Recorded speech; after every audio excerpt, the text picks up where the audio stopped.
जैसे मोदी जी कर रहे हैं ना, अपने प्राइवेट मित्रों को बेच देते हैं। ये घाटे में है, एलआईसी घाटे में, बेच दो। एयरपोर्ट घाटे में, इनको बेच दो। रेल घाटे में, इसको बेच दो। तेल घाटे में, इसको बेच दो। सो इन पर यकीन मत करना। जो ये खास तौर पे ये बीजेपी वाले ये जुमलेबाज हैं, नए नए जुमले बनाते हैं भाई साहब। कभी भी बोल सकते हैं मोदी जी एक नारा कि ना खुद पढ़े हैं ना किसी को पढ़ने देंगे, ना पढ़े हैं ना किसी को पढ़ने देंगे। भाई साहब कभी खुद हॉस्टल में रहे हो तो पता चले।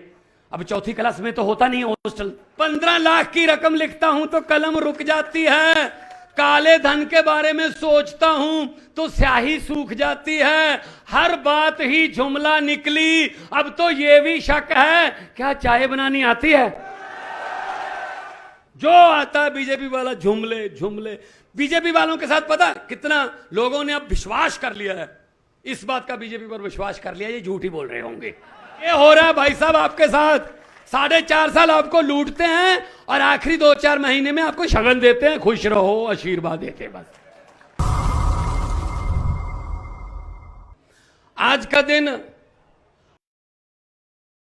आप लोग इस बात के लिए चश्मदीद गवाह हो कि अरविंद केजरीवाल वादे नहीं करता, वो गारंटी देता है।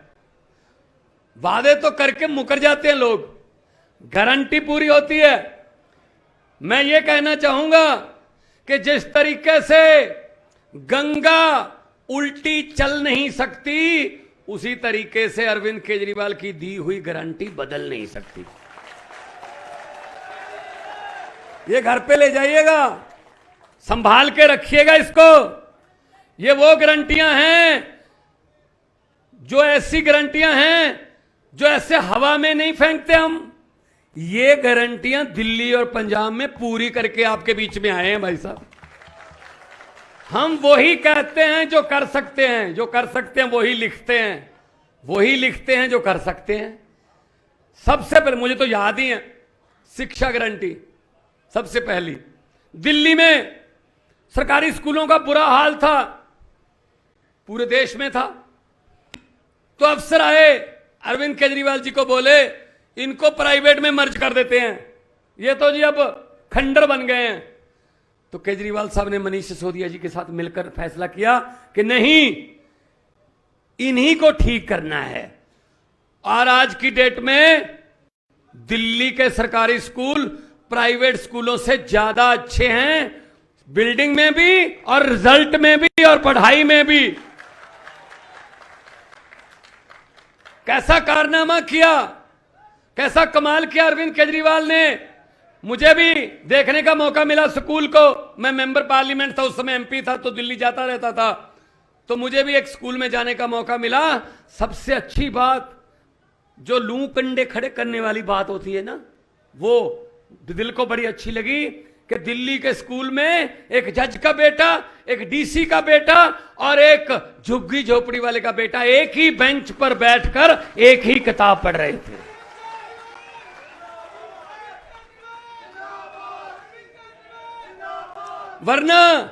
वरना क्या होता है भाई साहब, बड़े अमीरों के स्कूल आ रहे हैं, उनके टीचर आ रहे हैं, उनकी किताबें और हैं, गरीबों की किताबें और हैं। गरीबों के लिए स्कूल और टीचर और हैं। वो तो लाइन में, बेरोजगारी की लाइन में लगने के लिए पढ़ते हैं बस। आपने कभी किसी नेता का बेटा बेरोजगार देखा है कि नेता बहुत बड़ा है पर उसका बेटा बेरोजगार है? नहीं होता भाई साहब। शिक्षा की गारंटी हमने पंजाब में लागू की। पंजाब में अभी रिजल्ट आए हैं, क्योंकि मार्च में हमारी सरकार बनी थी, तो मार्च से ही सेमेस्टर शुरू होता है। पंजाब में अभी रिजल्ट आए हैं। 5वीं से लेके 8वीं बोर्ड है, 5वीं बोर्ड है, 8वीं बोर्ड है, 10वीं बोर्ड है, 11वीं 12वीं, सभी क्लासों में सरकारी स्कूलों के आम घरों के बेटे बेटियां पहले नंबर पर आए हैं, फर्स्ट आए हैं। और कितने नंबर लिए? 3 लड़कियां फर्स्ट आई 8वीं क्लास में से, 3 लड़कियां प्राइवेट स्कूल की नहीं, दो सरकारी स्कूल की। दोनों बच्चियों के नंबर 600 में से 600। और हम लोगों ने उन तीनों बच्चियों को घर पे बुलाया, 50-50 हजार रुपया नगद इनाम दिया उनको। अब जो भी 8वीं 10वीं 12वीं में फर्स्ट आता है, पैसे हम हौसला बढ़ाते हैं उनका। यह शिक्षा गारंटी है भाई साहब। इधर साथ में ही है जो हमारी हद भी लगती है पंजाब की, ये हनुमानगढ़, गंगानगर, संगरिया, पीलीबंगा, ये सब पंजाब के साथ लगता है। अबोहर का इलाका हमारा, फाजिलका का इलाका। आप दोस्त मित्र भी होंगे आपके, यहाँ भी पंजाब से बहुत से लोग बैठे हैं भाई साहब, उनके से बात कर लेना कि ये सच बोल रहे हैं या नहीं। हम लोग वो बात बोलते ही नहीं जो हम नहीं कर सकते। हम जुमले वाले नहीं हैं, हम तो जुमले नहीं हम सुनाते। दूसरी गारंटी है स्वास्थ्य की। दिल्ली में जगह की कमी है, फिर भी छोटी सी जगह पे ऐसे कमाल के मोहल्ला क्लिनिक बनाए केजरीवाल साहब ने, और लोगों को पहली बार ये महसूस हुआ कि बड़े अस्पताल में जाने की जरूरत नहीं है, ये तो यहीं पे इलाज हो जाएगा।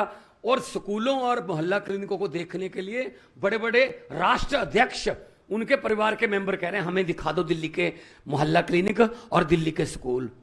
तो देख के भी जाते हैं, वो हर रोज देख के जाते हैं। पंजाब में हमने, दिल्ली में इन्होंने तजर्बा किया, टाइम बहुत लग गया क्योंकि दिल्ली में काम नहीं करने देते ना, दिल्ली में खुल के काम नहीं करने देते, तो इसीलिए थोड़ा उन्होंने अड़चने लगाई। फिर भी इन्होंने पहले 500 मोहल्ला क्लिनिक बनाने में टाइम लग गया, इनको 3-4 साल लग गए। पंजाब में क्योंकि हमने इनके वाला तजर्बा इस्तेमाल किया, पंजाब में हमने पहले साल में ही अब 650 हमारे पास आम आदमी क्लिनिक 40 किस्म के टेस्ट होते हैं, 90 किस्म की दवाइयां वहीं मिलती हैं। अब तक 47 लाख से ज्यादा लोग उन आम आदमी क्लिनिकों में से ठीक होकर अपने घर जा चुके हैं भाई साहब। शानदार बिल्डिंगें, और नए डॉक्टरों को काम मिल रहा है, नर्सों को काम मिल रहा है, फार्मासिस्ट, रिसेप्शनिस्ट सब रखे हैं। अरे नीयत साफ हो तो सब कुछ हो सकता है। ये 2 गारंटियां हो गई। तीसरी सबसे बड़ी गारंटी भाई साहब पंजाब में बिजली की गारंटी। हमने कहा कि हम बिजली फ्री कर देंगे। इलेक्शन से पहले हमने गारंटी दी कि बिजली फ्री कर देंगे, तो विरोधी पार्टियों वालों ने कहा पैसा कहां से आएगा, कह रहे हैं बिजली फ्री कर देंगे, पैसा कहां से आएगा। भाई साहब हमने उनको बताया नहीं कि कहां से आएगा, क्योंकि हमको यह पता था कि इन्हीं में से आएगा।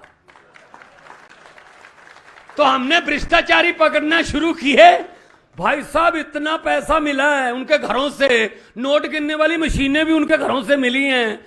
अब उन्हीं में से जो पैसा आ रहा है उसी से चल रहा है। बिजली 1 जुलाई से फ्री है, पिछली 1 जुलाई से, अभी 12-14 महीने हो गए बिजली फ्री है। 90% पंजाब को 0 बिल आता है भाई साहब। 300 यूनिट पर मंथ फ्री है, 600 यूनिट का कैप बन जाता है, 2 महीने बाद बिल आता है। 600 यूनिट अगर आपका, इसमें हमने वो भी नहीं रखा कि पीला कार्ड होना चाहिए या आपके पास नीला कार्ड होना चाहिए ना, चाहे आपके घर पे 4 एसी भी लगे हुए हैं, लेकिन आपके घर का मीटर 600 यूनिट से नीचे है तो आपका बिल माफ हो जाएगा, सबका बिल माफ हो जाएगा।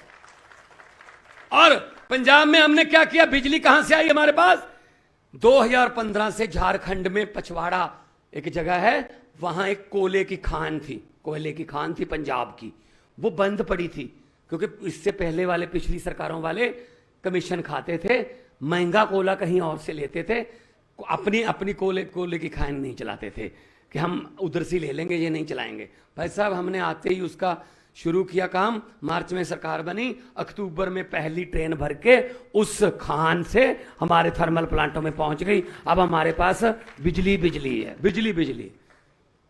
और तीसरा देखो, आमतौर पे क्या होता है, सरकार आती है और सरकार सरकारी संस्थाओं को, सरकारी जो बिल्डिंगें हैं, सरकारी जो स्कूल हैं, सरकारी बसें हैं, सरकारी जिस नाम पे भी सरकारी लग गया, उसको घाटे में दिखाकर अपने प्राइवेट मित्रों को बेच देते हैं, जैसे मोदी जी कर रहे हैं ना, अपने प्राइवेट मित्रों को बेच देते हैं। ये घाटे में है, LIC घाटे में बेच दो, एयरपोर्ट घाटे में इनको बेच दो, रेल घाटे में इसको बेच दो, तेल घाटे में इसको बेच दो। भाई साहब आम आदमी पार्टी है, ये किसी और मिट्टी की बनी हुई है। पंजाब में हमने एक प्राइवेट थर्मल प्लांट वो कह रहे हमसे चल नहीं रहा, आम आदमी पार्टी की पंजाब की सरकार उसको खरीदने जा रही है कि हम चलाएंगे इसको। ये उल्टा काम है ना।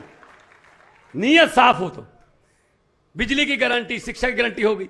शहीद सम्मान राशि, भाई साहब ये बॉर्डर है आपका, पंजाब से 2.5 गुना बड़ा बॉर्डर है आपका। हमारा 532 किलोमीटर बॉर्डर है पाकिस्तान के साथ, और आपका 2.5 गुना बड़ा बॉर्डर है। जैसलमेर, बीकानेर, हनुमानगढ़ बॉर्डर पे हमारे जवान तैनात हैं। ओ कारगिल में हमारे जवान तैनात हैं। जब हम अपने परिवार के साथ एसी में सो रहे होते हैं तो हमारे जवान उस समय +50 डिग्री टेम्परेचर में जैसलमेर के टीलों में, हनुमानगढ़ लोंगेवाला के टीलों पर हमारे जवान हमारी रक्षा कर रहे होते हैं। और जब हम हीटर लगाकर बच्चों के साथ सो रहे होते हैं सर्दी में, वो कारगिल की पहाड़ियों में -30 डिग्री में हमारी रक्षा कर रहे होते हैं। उनको सम्मान मिलना नहीं चाहिए क्या? आम आदमी पार्टी ने दिल्ली से शुरू किया, पंजाब में हम निभा रहे हैं उसी बात को। अगर कोई जवान ड्यूटी के दौरान शहीद होता है देश के रक्षा के लिए, उसके परिवार को उसके भोग से पहले, उसका जो क्रियाक्रम है उससे पहले 1 करोड़ रुपए का चेक मिलता है भाई साहब। यह सम्मान राशि है। हम उस शहीद की कोई शहीदी का कोई मोल नहीं होता, हम उसकी जान वापस नहीं लेके आ सकते, लेकिन कम से कम परिवार, कबीलदारी, उसकी परिवार की आर्थिक स्थिति तो ऐसी रहे कि बच्चों को पढ़ा लें। कमाने वाला चला गया। इससे पहले क्या करते थे ये हमारे देश के वारिस क्या करते थे? शहीद की विधवा को सिलाई मशीन, बस। क्या मजाक करते हैं यार ये लोग। अरे वो देश बचा रहे हैं, वो हमारी रक्षा कर रहे हैं, उनके लिए, उनकी विधवा के लिए सिलाई मशीन। तो अरविंद केजरीवाल ने 1 करोड़ रुपया शुरू किया। हम भी कर रहे हैं। हमने तो एक और भी उसमें ऐड कर दिया। आर्मी जो है, जो एक्सीडेंट हो जाता है कई बार, जैसे हमारे जवान जो हैं वो बर्फ पे जा रहे थे, गश्त कर रहे थे, बर्फ का तूफान आ गया, नीचे दब गए, उसमें से 5 जो हैं वो मारे गए। आर्मी उनको शहीद नहीं मानती, लेकिन हमने कहा कि कोई पिकनिक मनाने थोड़ी गए थे, देश की रक्षा ही कर रहे थे, हम तो शहीद मान के 1 करोड़ रुपया देंगे उनको।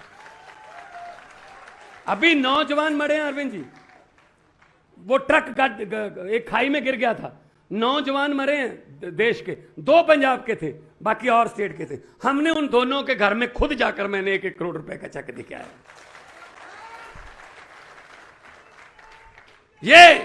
ये हमारी शहीदों के लिए सम्मान की गारंटी है। राजस्थान का कोई पुलिस वाला, राजस्थान का कोई जवान ड्यूटी के दौरान शहीद हो जाए तो उसको 1 करोड़ रुपया उसके परिवार को सम्मान राशि मिली। दूसरा, आगे आ जाएं, यह है भ्रष्टाचार मुक्त राजस्थान की गारंटी। यह सबसे बड़ी बात है भाई साहब। किसी भी दफ्तर में जाओगे सबसे पहले ये वाला काम होता है भाई साहब। नहीं तो बुधवार को आना, वीरवार को आना, बुधवार को आना, वीरवार को आना। वो बुधवार वीरवार आते ही नहीं जितनी देर नोट नहीं उस फाइल में पकड़ा दिए जाते। भाई साहब हमने एक तरीका निकाला, आते ही सबसे पहला फैसला किया पंजाब में, एक व्हाट्सएप नंबर जारी कर दिया, एंटी करप्शन मूवमेंट चला के, कि एक व्हाट्सएप नंबर है, जब आप दफ्तरों में जाओगे पंजाब में, कोई बाबू आपसे रिश्वत मांगे, किसी काम को करने की कमीशन मांगे, मना मत करना, अपनी जेब में हाथ डालना, नोट नहीं निकालना, फोन निकालना, थोड़ी सी वीडियो बना के जब फोटो खींच के हमको भेज देना, उसके बाद हमारा काम है उसको जेल में डालना। 400 बंदा जेल में अभी, 400, हर रोज 2-3 की एवरेज है भाई साहब। अब कम हो रहे हैं क्योंकि डर गए। कैसे कैसे तरीके इनके, लाजवाब तरीके लूटने के। अरविंद जी, एक तहसीलदार पकड़ा हमने, उसके बारे में हमें पता चल गया वो पैसे लेता है। हमने सीसीटीवी कैमरे लगाए, कोई पैसा नहीं लिया उसने। 2 दिन 3 दिन देखा, कोई पैसा नहीं लिया। हमने चेक किया, यार पैसे कब लेता है? कहते जी लेता है। तो हमने चेक किया, यार तो लेता नहीं। फिर हमने उसके घर पे कैमरा लगाया कि शायद ये घर पे ना बुलाता हो सबको। घर पे भी कोई नहीं आया जी। बड़ा हो गया यार, क्या करें यार, पैसे तो लेता है, पकड़े कैसे इसको। तो हमें थोड़ा सा शक हुआ, असल में वो क्या करता था, वो जिस रजिस्ट्री के लिए उसको पैसे नहीं मिले होते थे, उसकी 4 लाइनें पढ़कर ही कह देता ये रजिस्ट्री नहीं हो सकती, वापस कर देता था। और कह रहा, साथ में उसका आदमी खड़ा होता था, वो कहता था फलां फलां वसीका नवीस के पास जाओ, वो लिखता है असली रजिस्ट्री। वो वसीका नवीस के पास जाता था, वो कहता था गलत लिखवा रखी है, सही करनी है, हाँ, ठीक है, नहीं तो हो नहीं सकेगी, इतने पैसे लगेंगे। वो पैसे ले लेता था और उसके बाद वो रजिस्ट्री लिखता था ना, पहली 4 लाइनों में ही ये भी लिख देता था कि पैसे ले लिए। हाँ, बकबा बा रकबा बा हकूम बा रकम बा वसूल। साहब तब जाके पकड़ा भाई साहब उसको, वसीका नवीस को भी पकड़ा। हमें तो पता ही नहीं चलने देते, कैसे कैसे तरीके निकाल रखे इन्होंने करप्शन करने के। तो राजस्थान को भी भ्रष्टाचार मुक्त किया जाएगा, दिल्ली और पंजाब की।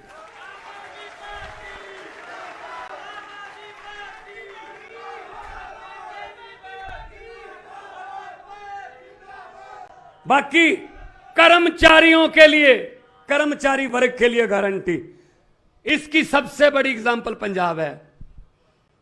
हमारे पंजाब में कर्मचारी सरकारी नौकरी तो दी नहीं गई, कॉन्ट्रैक्ट पे जा कच्चे, बस वो धरने लगाते थे, टैंकियों पर चढ़ते थे, कोई उनको तनख्वाह 5-5 हजार, 6-6 हजार, 7-7 हजार रुपया तनख्वाह, कच्चे अध्यापक।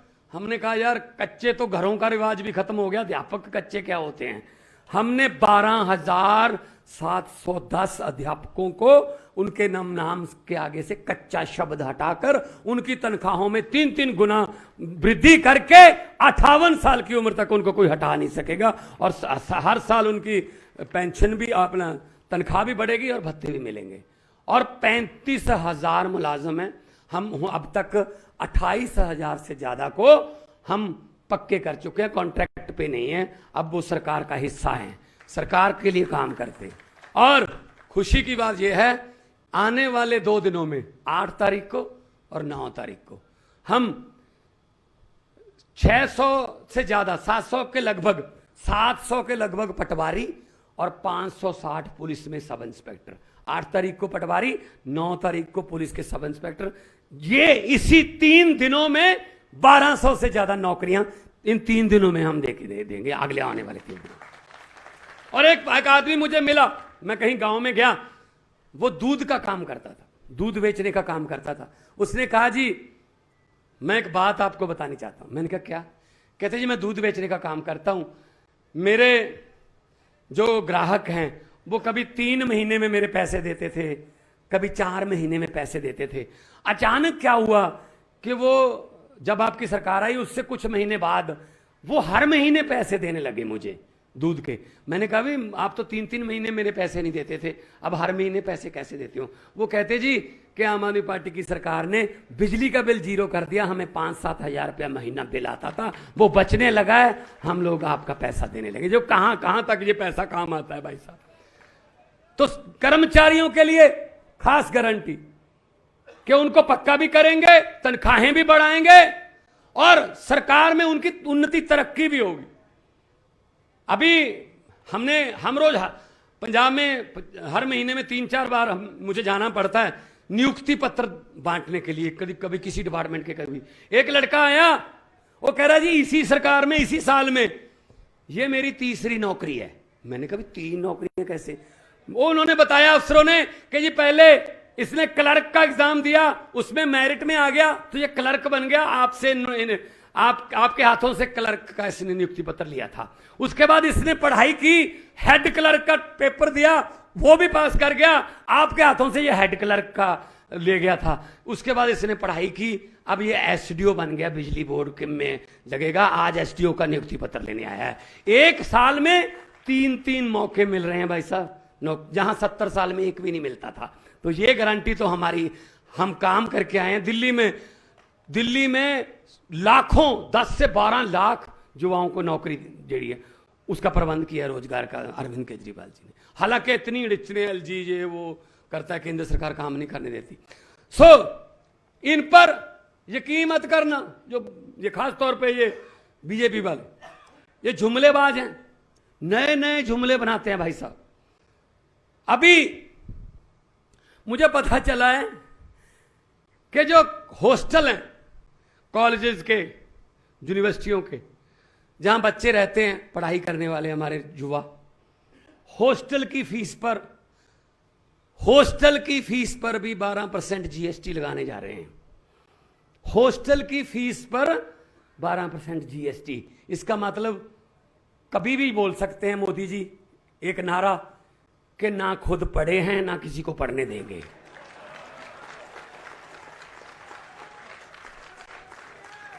ना पढ़े हैं ना किसी को पढ़ने देंगे। भाई साहब कभी खुद हॉस्टल में रहे हो तो पता चले। अब चौथी क्लास में तो होता नहीं हॉस्टल के कैसे खर्चे पूरे होते हैं, कैसे फीसों के खर्चे पूरे होते हैं, कैसे मेस का बिल देते हैं। कभी रहे हो तो पता चले।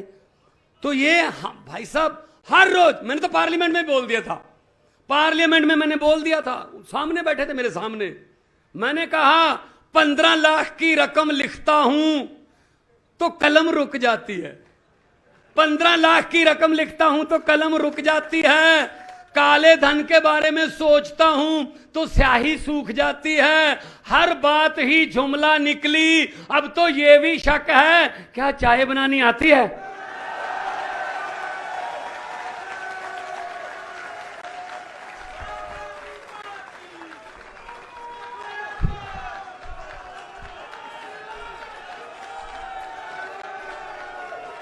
मुझे नहीं लगता चाय भी बनानी आती होगी, क्योंकि वो स्टेशन ही नहीं था वो तब उस समय। हद है यार, हद है। किसी बात पे तो आ जाओ, कोई तो सच बोल दो देश को। जो आता है बीजेपी वाला झुमले। बीजेपी वालों के साथ पता है कितना लोगों ने अब विश्वास कर लिया है, इस बात का बीजेपी पर विश्वास कर लिया, ये झूठ ही बोल रहे होंगे। बीजेपी कुछ बड़े नेता दिल्ली से जा रहे थे शिमला के लिए कि शिमला घूम के आएंगे, गनमैन साथ में नहीं लेंगे, सिक्योरिटी सड़क पे लगाएंगे सिविल में। कितना अडॉप्ट कर लिया लोगों ने कि ये बीजेपी वाले झूठी बोलते हैं। बस में निकले, अंबाला के बाद पंजाब में एंटर हुए, बस से गड्ढे में पलट गई। वहां कोई किसान काम कर रहा था खेतों में, उसने बस के ऊपर मिट्टी डाल दी। तो सिक्योरिटी को चिंता हुई कि एक पॉइंट से दूसरे पॉइंट तक बस नहीं पहुंची। सर्च करना शुरू किया, उसी किसान से पूछा, भाई साहब इस कलर की और इस नंबर की एक बस थी, देखी? कहता हाँ। कहाँ गई? कहता इस गड्ढे में पलट गई थी। कहता अब कहाँ गई? कहता मैंने ऊपर मिट्टी डाल दी। कहता इसका मतलब उसमें सभी जो नेता सवार थे सब मर गए थे? वो कह रहा सभी नहीं मरे थे, अभी 20-25 चिल्ला रहे थे हम अभी जिंदा हैं, हमें बाहर निकालो। मैंने सोचा बीजेपी वाले हैं झूठ ही बोल रहे होंगे, मिट्टी डालो।